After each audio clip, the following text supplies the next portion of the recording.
ఖమ్మం జిల్లా కూసుమంచి మండలం చేగొమ్మ గ్రామంలోని మాజీ ఎమ్మెల్యే కందాళ ఉపేందర్ రెడ్డి పర్యటించారు. ఈ సందర్భంగా బీఆర్ఎస్ పార్టీ ఆధ్వర్యంలో నిర్వహించిన భారీ ర్యాలీలో ఆయన పాల్గొన్నారు.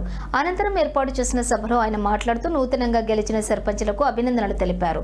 ఎన్నికల్లో ఓడిపోయిన వారు అధైర్యపడకుండా ఓటమికి గల కారణాలను విశ్లేషించుకోవాలని ఆయన సూచించారు.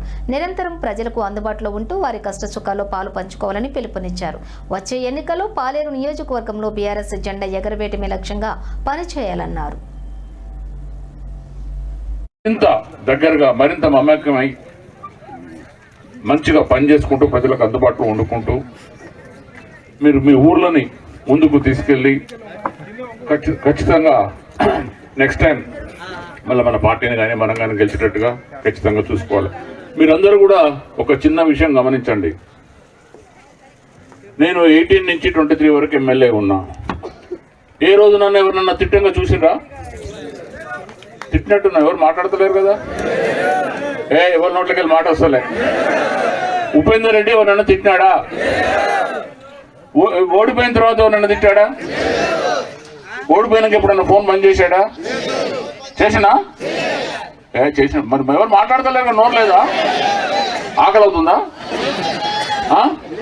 ఉపేందర్ రెడ్డి ఎలక్షన్లో ఓడిపోయిన తర్వాత ఫోన్ బంద్ చేశాడా?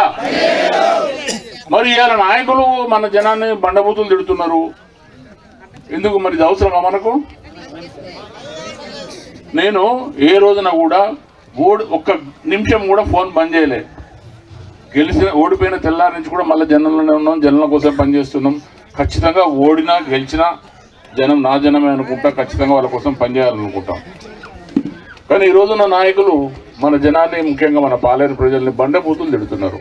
మీరు ఎక్కడన్నా కనీసం, నేను ప్రత్యక్షంగా కాదు పరోక్షంగా ఎవరన్నా సార్ ఇట్లా చాలా ఫలానా వాళ్ళు తిట్టిండని వినరా?